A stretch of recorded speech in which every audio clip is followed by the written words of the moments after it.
नमस्कार बच्चों, कैसे हैं बेटा आप सब। आशा करता हूँ आप सब अच्छे होंगे।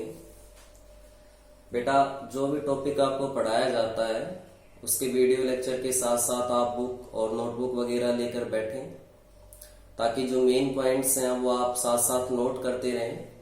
आपको बायोलॉजी के अंदर जो भी टॉपिक पढ़ाया जा रहा है उसमें नॉर्मली आपकी जो एनसीईआरटी है उसको पूरा प्रेफर किया गया है। उसी की लाइन टू लाइन आपको थोड़ा सा ब्रॉड करके बताया गया है, तो आप नोट्स बड़ी आसानी से बना सकते हैं। वीडियो के माध्यम से ही नोट्स बनाएं ताकि आप कुछ और अच्छा सीख सकें। इससे एक अच्छी हैबिट ये बनेगी कि आप खुद के नोट्स बना पाएंगे। बने बनाए से फिर रिमाइंड नहीं रहता, याद नहीं रहता। फिर भी यदि किसी बच्चे को किसी चीज की कोई परेशानी आती है तो वो मुझसे संपर्क कर सकता है। मैं एक तरीका बता दूंगा भी कैसे नोट्स बनाने हैं। और नोट्स के लिए आप हैंड राइटिंग जो नोट्स आपके पास अवेलेबल हैं, जो पहले मिल चुके हैं, कोशिश करें कि आप एनसीईआरटी से ज्यादा बनाएं। कोई डाउट है तो आप मुझसे पूछ सकते हैं बेटा।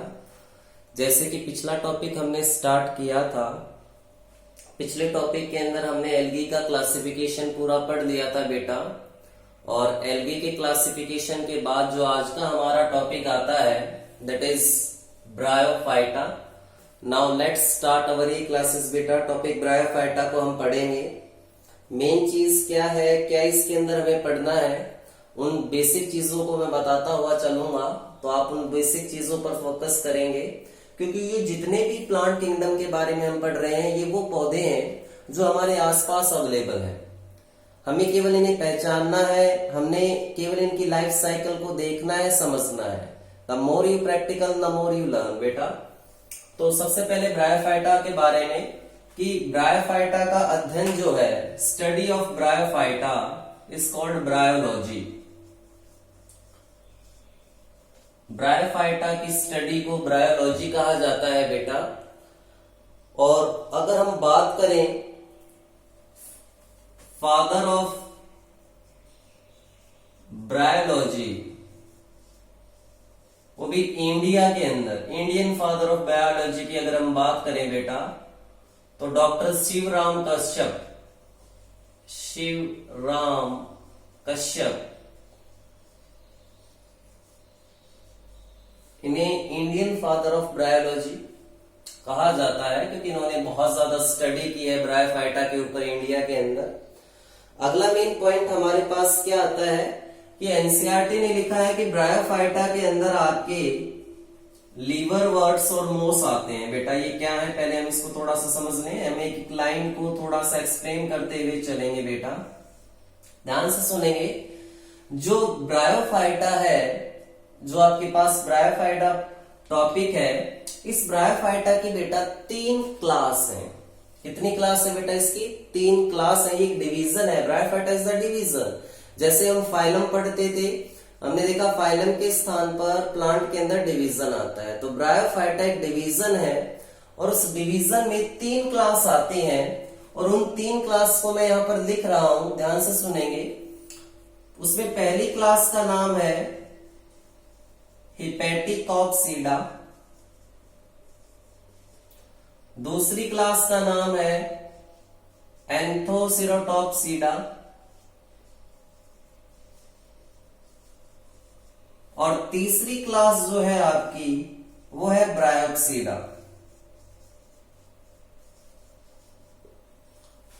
तो ब्रायोफाइटा की बेटा 3 मेन क्लास हैं। कितनी मेन क्लास हैं? 3 मेन क्लास है ब्रायोफाइटा की बेटा। हिपेटिकॉप्सीडा, एंथोसिरोटॉप्सीडा और ब्रायोप्सीडा।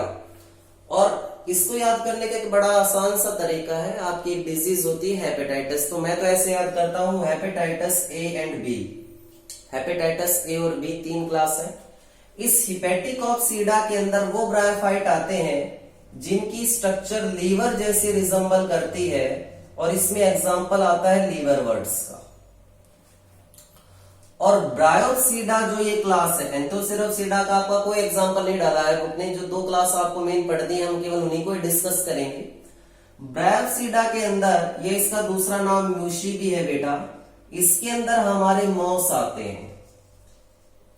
तो आपकी एनसीईआरटी की पहली लाइन में जिस चीज के बारे में कहा गया है वो इन क्लास के एग्जाम्पल उठाए गए हैं कि भाई ये जो दो पौधे हैं जैसे लीवरवर्ट्स और मॉस है वो ब्रायोफाइटा के अंदर आते हैं। अगला मेन पॉइंट क्या है, आपको ये यहां से यहां तक क्लियर होना चाहिए बेटा। ब्रायोफाइटा का पढ़ना ब्रायोलॉजी कहलाता है। Indian father of bryology Shivram Kashyap है बेटा। लीवरवर्ट्स और मॉस के बारे में लिखा हुआ है, तो लीवरवर्ट्स मॉस क्या है, ये इन क्लास के एग्जाम्पल है। किस क्लास के? हिपेटिक ऑफ सीडा के अंदर लीवरवर्ट्स आते हैं। हिपेटिक शब्द लीवर को रिप्रेजेंट करता है, तो लीवरवर्ट्स इसके अंदर एग्जाम्पल है क्योंकि उसकी स्ट्रक्चर लीवर जैसी है। ब्रायोसीडा के अंदर आपके मॉस आते हैं बेटा। अब हम आगे चलते हैं बेटा, एनसीईआरटी से ही हम पर्टिकुलर एक पॉइंट को उठाएंगे और एक्सप्लेन करेंगे। देखेंगे ध्यान से क्या है मेन चीजें। ब्रायोफाइटा को एम्फीबियन ऑफ प्लांट किंगडम कहा जाता है। एम्फीबियन। अब एम्फीबियन का बड़ा सीधा सा अर्थ है एक ऐसा जीव जो धरती और पानी दोनों पर रहता हो। हालांकि ब्रायोफाइटा जो है वो रहते तो धरती पे हैं, लेकिन धरती पर उन स्थानों पर रहते हैं जहां बिल्कुल उनके आसपास नमी ज्यादा हो या पानी ज्यादा हो। जैसे आपके गांव में कोई तालाब है तो तालाब के किनारे पर, नहर के किनारे पर, नदी के किनारे पर, किसी नाले के किनारे पर। इसलिए इन्हें एम्फीबियन ऑफ प्लांट किंगडम कहा जाता है, क्योंकि ये आपको उस स्थान पर मिलेंगे जहां पर पानी आसपास बिल्कुल अवेलेबल होगा, पानी के नजदीक ये पाए जाएंगे। क्योंकि एक और इंपॉर्टेंट पॉइंट यहां पर आता है, भी पानी के आसपास क्यों, अभी आगे हम पढ़ेंगे, इसको डिस्कस करेंगे। क्योंकि ब्रायोफाइटा को अपनी लाइफ साइकिल पूरी करने के लिए बेटा, लाइफ साइकिल, अपना जीवन चक्र पूरा करने के लिए वाटर की जरूरत होती है। ये धरती पर आने वाले पहले पौधे थे, first land plant. First land plant, ठीक है बेटा। एल्गी जो आपने पढ़ी है वो ज्यादातर मॉइस्ट कंडीशन में पढ़ी है, और मेनली एल्गी ज्यादातर कहां पर थी, वाटर के अंदर थी, मेराइन हैबिटेट के अंदर थी। लेकिन अब पानी से धरती की तरफ बढ़ रहे हैं, तो सबसे पहले हमने एम्फीबियन पढ़े भी है, एम्फीबियन क्यों है वो पढ़ा है। उसके बाद हम इन्हें कह रहे हैं they are the first land plant. लेकिन ये सक्सेसफुल नहीं हुए बहुत ज्यादा। इनके सक्सेसफुल ना होने का कारण क्या था बेटा? सबसे पहला कारण था ये एवेस्कुलर प्लांट थे। एवेस्कुलर का मतलब है कि इनके पास वेस्कुलर सिस्टम जाइलम और फ्लोएम देखने को नहीं मिलेगा। तो जाइलम और फ्लोएम जो आप पढ़ते हो कि फूड और वाटर कंडक्टिंग टिश्यू होते हैं बेटा, ये इनके पास नहीं है। जाइलम और फ्लोएम इनके पास अवेलेबल नहीं है, तो पौधे के अंदर बहुत दूरी तक पानी का ट्रांसपोर्ट नहीं हो सकता। इसलिए ये पौधे बहुत बड़े भी नहीं मिलेंगे आपको, इनकी हाइट आपको छोटी मिलेगी। कैसे मिलेगी बेटा? छोटी। और थोड़ी दूरी तक ये पानी का ट्रांसपोर्ट अपने अंदर एक स्पेशल टिश्यू होता है पैरेन्काइमा, उसकी सहायता से कर लेते हैं। तो फर्स्ट लैंड प्लांट है, सक्सेसफुल नहीं है। फर्स्ट लैंड सक्सेसफुल प्लांट नहीं है, लेकिन फर्स्ट लैंड प्लांट जरूर है। सक्सेसफुल क्यों नहीं है? क्योंकि ये एवेस्कुलर कंडीशन रखते हैं, इनके पास वेस्कुलर टिश्यू मौजूद नहीं है। हाँ, पानी इन्हें चाहिए। और पानी क्यों चाहिए? क्योंकि इनकी लाइफ साइकिल को पूरा करने के लिए वाटर इंपॉर्टेंट है। और लाइफ साइकिल में एक इंपॉर्टेंट स्टेप आता है बेटा फर्टिलाइजेशन। तो फर्टिलाइजेशन को पूरा करने के लिए इन्हें वाटर की जरूरत है। बिना वाटर के ये फर्टिलाइजेशन पूरा नहीं कर सकते बेटा। अगर हम बात करें, थोड़ा सा कंपैरिजन करें एल्गी से, जैसे एल्गी में हमने कहा था थैलस स्ट्रक्चर है, ना ट्रू रूट है, ना स्टेम है, ना लीव, ऐसा कुछ देखने को नहीं मिलता था। तो थैलस जैसे स्ट्रक्चर से अब थोड़ा सा आगे बढ़ेंगे, मतलब इनकी स्ट्रक्चर थोड़ी सी और डिफरेंशिएटेड होगी। यहां पर आपको स्टेम लाइक, स्टेम नहीं, स्टेम लाइक, रूट लाइक और लीफ लाइक स्ट्रक्चर देखने को मिलेगी भी। मतलब बॉडी में आप देख सकते हो कि आपको इस तरह की स्ट्रक्चर, कुछ तने जैसी आकृति, पत्ती कैसी आकृति या जड़ जैसी आकृति आपको पौधे में देखने को मिलेगी। तो स्ट्रक्चर के मामले में एल्गी से और बेहतर है, डिफरेंशिएटेड है। स्ट्रक्चर के आधार पर एल्गी से ज्यादा डिफरेंशिएटेड है। कौन है बेटा? ब्रायोफाइट्स डिफरेंशिएटेड है। दूसरी इंपॉर्टेंट बात क्या है? कि रूट नहीं है, ट्रू रूट नहीं है, रूट जैसी है, और रूट जैसी स्ट्रक्चर को कहा गया है राइजोइड्स। क्या कहा गया बेटा? राइजोइड्स।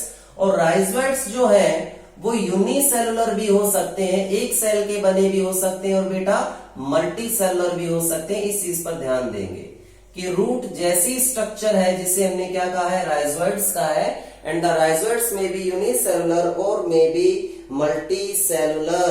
तो बेटा ट्रू रूट नहीं है, ट्रू स्टेम नहीं है, ट्रू लीव्स नहीं है, लेकिन रूट जैसी, स्टेम जैसी और लीफ जैसी स्ट्रक्चर जरूर मौजूद है। बॉडी एल्गी की तुलना में ज्यादा डिफरेंशिएटेड है।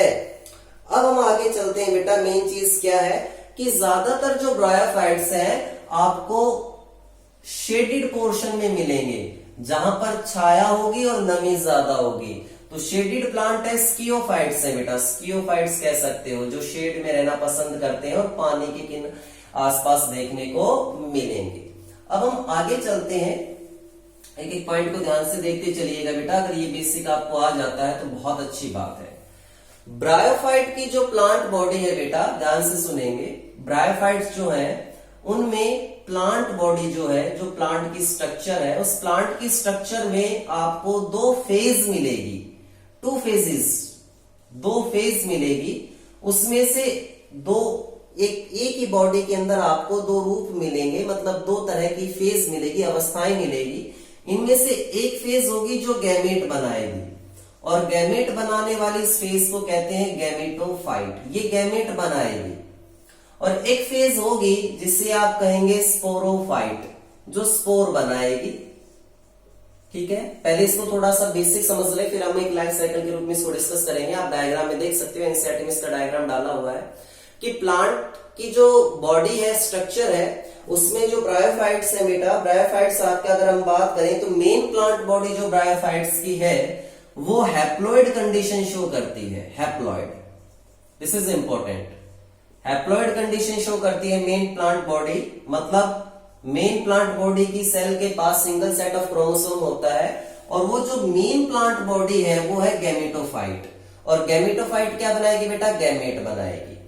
अब गैमेटोफाइट की जो स्ट्रक्चर है, जो गैमेट बनाएगी, इसका मतलब उसके पास गैमेट बनाने वाले स्ट्रक्चर या ऑर्गन्स होंगे। हम ये कह सकते हैं कि आप ये कह सकते हो कि जो सेक्स ऑर्गन है वो पाए जाएंगे।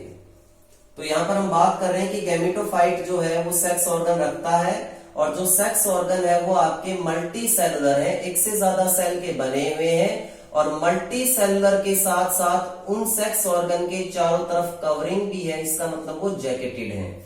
अगर हम एल्गी की बात करें तो एल्गी के अंदर आपको मल्टी सेलुलर कंडीशन देखने को मिल भी सकती है, नहीं भी, लेकिन जैकेटेड नहीं था, सेक्स ऑर्गन के चारों तरफ जैकेट नहीं थे। तो एल्गी से अलग और थोड़ा सा विकसित होकर सेक्स ऑर्गन इसके अंदर देखने को मिलते हैं। अब यहां पर बात करते हैं कि दो तरह के सेक्स ऑर्गन होंगे, एक होगा बेटा मेल सेक्स ऑर्गन और एक होगी फीमेल सेक्स ऑर्गन। तो मेल सेक्स ऑर्गन को क्या कहा गया है, पहले वो ध्यान से समझना है। मेल सेक्स ऑर्गन के लिए बेटा जो शब्द प्रयोग किया गया है वो है antheridium. Antheridium, antheridium is male sex organ and female sex organ, organ कह रहा हूं बेटा, is archegonium. Okay, so male sex organ is antheridium and female sex organ is archegonium. Archegonium अगर हम बात करें तो फ्लास्क जैसा होता है, कुछ इस तरीके से इसकी इंटरनल स्ट्रक्चर होती है। यहां पर हमारे पास बेटा एग सेल्स होती है, यहाँ पर वेंटर कैनाल सेल्स होती हैं, यहाँ पर नेक कैनाल सेल्स होती हैं, और ये पूरी स्ट्रक्चर ढकी होती है। ये फ्लास्क जैसी इस तरह की स्ट्रक्चर आपको किसकी मिलेगी? आर्चिगोनियम की मिलेगी। तो आर्चिगोनियम की जो शेप है इट इज फ्लास्क शेप। कैसी शेप है बेटा? फ्लास्क शेप सेल है। इसका मतलब, जैसे मैं थोड़ा सा इसको बना देता हूं, एक छोटा स्ट्रक्चर, ये कवर सेल्स होती हैं। यहां पर हमारे पास सबसे ऊपर नेक सेल होगी, नेक सेल, यहां पर न्यूक्लियस मिलेगा बेटा, ये नेक सेल है। ठीक है, उसके बाद यहां से यहां तक आपको नेक कैनाल सेल मिलेंगी, नेक के रास्ते वाली सेल मिलेंगी। उसके बाद यहां पर आपको वेंटर कैनाल सेल मिलेगी, वेंटर सेल या वेंटर कैनाल सेल, और फिर आपको एग मिलेगी, एग सेल। तो एग्स तो आपका क्या है बेटा, फीमेल गैमेट है। एग आपका क्या है बेटा, फीमेल गैमेट है। तो male sex organ is called what बेटा, antheridium, and female sex organ is called archegonium. And the male sex organ produce male gamete that is antherozoid. इसका मतलब जैसे मैन, अगर हम वुमन की बात करें तो वुमन में मेल गैमेट क्या होता है, स्पर्म। इसी तरीके से यहां पर जो मेल गैमेट होगा उसका नाम है antherozoids. This is important. Antherozoids is the name for male gamete, is the name for बेटा मेल गैमेट। और जो एंथीरोजॉइड्स है बेटा, अगर हम एंथीरोजॉइड्स की बात करें तो एंथीरोजॉइड्स के पास दो फ्लैजिला होते हैं। बायफ्लैजिलेट कंडीशन शो करता है ये। कैसे कंडीशन, बायफ्लैजिलेट। इसका मतलब ये मूवमेंट करेगा, ये मूव करेगा। फीमेल सेक्स ऑर्गन जिसे हमने कहा है आर्चिगोनियम, आर्चिगोनियम रिलीज करेगी, या जो एग हम कह रहे हैं एग सेल बनेगी। यहां पर अगर हम कहें कि आर्चिगोनियम के फीमेल गैमेट का क्या नाम है, तो बेटा फीमेल गैमेट को यहां पर आप नॉर्मली कह सकते हो, क्या कहोगे शाबाश, क्या कह सकते हो, egg. Female gamete is egg. Female gamete को क्या कहेंगे बेटा, एग। अब क्या होगा, मेल गैमेट पानी में रिलीज होगा। पानी की सहायता से मेल गैमेट किसके पास जाएगा, फीमेल गैमेट के पास जाएगा, मतलब इस फ्लास्क वाली स्ट्रक्चर में जाएगा और यहां पर मौजूद एग सेल से फ्यूज हो जाएगा। फ्यूज होने के बाद एग और जब एंथीरोजॉइड्स मतलब आपका मेल और फीमेल गैमेट जब फ्यूज हो जाएंगे तो बेटा ये भी एन है, ये भी एन है, तो दोनों से जो स्ट्रक्चर बनेगी वो क्या बनेगी, 2n, और उस स्ट्रक्चर को क्या कहेंगे, जाइगोट कहेंगे। क्या कहेंगे बेटा, जाइगोट।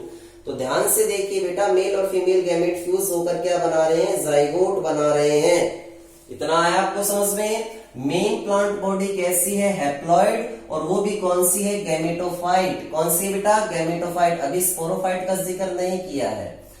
अब क्या होगा, जो जाइगोट है वो तुरंत मियोसिस में नहीं जाएगा, मतलब वो तुरंत डिवाइड करेगा, मतलब डिवाइड करने के लिए माइटोसिस का यूज करेगा, मियोसिस में नहीं जाएगा। And the zygote divided repeatedly by mitosis. Mitosis का मतलब है कि जाइगोट जब डिवाइड करेगा तो उससे जो और सेल बनेंगी वो भी कैसे होंगी, डिप्लॉइड, और वो एक स्ट्रक्चर बनाएगा। उस स्ट्रक्चर का नाम है स्पोरोफाइट। क्या नाम है बेटा, स्पोरोफाइट। तो आपने देखा गैमेटोफाइट से कैसे स्पोरोफाइट बनते हैं। अब हम ये देखेंगे कि स्पोरोफाइट से गैमेटोफाइट कैसे बनेंगे। तो भाई जाइगोट ने लगातार डिवाइड करके एक से ज्यादा सेल वाली एक स्ट्रक्चर का निर्माण किया, मल्टी सेलुलर स्ट्रक्चर बनाई। जाइगोट 2n है, उसमें जो डिवीजन हुआ है वो माइटोसिस हुआ है बेटा, 2n ही सेल बनेंगी। आप इस चीज को थोड़ा सा ऐसे ध्यान रखें कि अगर आपके पास एक सेल है, 10th में पढ़ा था, और उसके अंदर माइटोसिस होता है, तो अगर सेल के पास क्रोमोसोम की संख्या 4 है तो उससे बनने वाली दोनों सेल के अंदर भी क्रोमोसोम की संख्या क्या रहेगी, सेम, 4 ही रहेगी। माइटोसिस के अंदर क्रोमोसोम नंबर सेम रहता है। तो जब जाइगोट डिप्लॉइड था तो उसमें लगातार डिवीजन अगर माइटोसिस वाला हुआ है तो जो मल्टी सेलुलर एक से ज्यादा सेल वाली जो स्ट्रक्चर बनेगी वो बनेगी स्पोरोफाइट। क्या बनेगी बेटा, स्पोरोफाइट। अब इंपॉर्टेंट पॉइंट क्या है, ध्यान से समझेंगे। ये जो स्पोरोफाइट है ये स्वतंत्र नहीं रहता, ये अकेला अपना काम नहीं चला सकता। इसे रहने के लिए, इसे खाने के लिए, इसे अपना पोषण पूरा करने के लिए गैमेटोफाइट की जरूरत है। दिस इज मोस्ट इंपॉर्टेंट कि स्पोरोफाइट कंप्लीटली और पार्शियली, या तो पूरी तरीके से या कुछ हद तक किस पर निर्भर है, गैमेटोफाइट पर निर्भर है। किसके लिए, अपने शेल्टर के लिए, अपने न्यूट्रिशन के लिए, कि इस स्पोरोफाइट को फर्दर डेवलप होने के लिए कौन पोषण देगा, कौन रहने की जगह देगा, तो बेटा गैमेटोफाइट इसे ये चीजें प्रोवाइड करवाएगा। कौन प्रोवाइड करवाएगा, गैमेटोफाइट। तो ब्रायोफाइट के अंदर मेन प्लांट बॉडी होती है गैमेटोफाइट, और गैमेटोफाइट के ऊपर कहीं ना कहीं कंप्लीटली या पार्शियली कौन डिपेंड होता है, स्पोरोफाइट डिपेंड होता है। कौन डिपेंड होता है बेटा, स्पोरोफाइट डिपेंड होता है। अगला इंपॉर्टेंट पॉइंट क्या है बेटा, अब ये जो स्पोरोफाइट है इसकी कुछ cell some of its cell undergo meiosis. किसमें जाएंगी? मियोसिस में। तो जब मियोसिस में स्पोरोफाइट की सेल जाएंगी तो उससे बनने वाली सेल कैसी बनेगी? हैप्लॉइड। कैसी बनेगी बेटा? हैप्लॉइड। और उसी हैप्लॉइड सेल से नया गैमेटोफाइट बनेगा। नया क्या बनेगा? गैमेटोफाइट। तो सबसे पहले हमने क्या देखा? गैमेटोफाइट हमारे पास एक स्ट्रक्चर थी। कैसी थी बेटा? हैप्लॉइड थी। इसको थोड़ा सा डिस्क्राइब करते हैं यहाँ पर। इसकी साइकिल को एक बार मैं लिख देता हूं, आप थोड़ा सा देखेंगे इसकी साइकिल को, कि अगर मैं इसकी साइकिल को थोड़ा सी व्यू के रूप में बनाऊं कि भाई मेरे पास गैमेटोफाइट है। मेन प्लांट बॉडी कौन सी है बेटा? गैमेटोफाइट है। गैमेटोफाइट कैसा है बेटा? हैप्लॉइड है। इसके पास दो तरह के सेक्स ऑर्गन है। शाबाश, गैमेटोफाइट हैप्लॉइड है तो इसमें भी सेक्स ऑर्गन कैसे होंगे? हैप्लॉइड होंगे। कैसे होंगे बेटा? हैप्लॉइड होंगे। सेक्स ऑर्गन है बेटा, मेल सेक्स ऑर्गन है एंथ्रीडिया। फीमेल सेक्स ऑर्गन क्या है? आर्चिगोनिया। मैं लिख रहा हूं यहां पर साथ साथ, ये भी हैप्लॉइड, ये भी हैप्लॉइड। इससे जो गैमेट बने एंथीरोजॉइड्स। इससे कौन सा गैमेट बना बेटा? एंथीरोजॉइड्स। एंथीरोजॉइड्स गैमेट भी कैसे हैं? एन। देखो यहां भी एन, यहां भी एन, तो कौन सा डिवीजन हो रहा है? माइटोसिस हो रहा है। इससे क्या बना बेटा? Egg cell. एग सेल भी कैसी है? एन। एग सेल भी कैसी है? एक बार स्ट्रक्चर को थोड़ा ध्यान से देखें। गैमेटोफाइट आपके पास मेन प्लांट बॉडी है, उसके पास male sex organ, female sex organ दोनों चीजें मौजूद है बेटा, एग और एन। अब ये दोनों फ्यूज हो जाएंगे। दोनों फ्यूज होकर क्या बनाएंगे? जाइगोट। जाइगोट कैसा है? 2n। यहां तक हम इस तरीके से एरो खींच देते हैं। अभी तक हमने ये स्ट्रक्चर जो देखी है ये गैमेटोफाइट की है, जिसमें हैप्लॉइड फेज डोमिनेंट है। कैसी फेज डोमिनेंट है? हैप्लॉइड। अब हमारे पास क्या बन गया बेटा? जाइगोट बन गया है। क्या बन गया है बेटा? जाइगोट बन गया है। तो जाइगोट में हम क्या देखेंगे? थोड़ा सा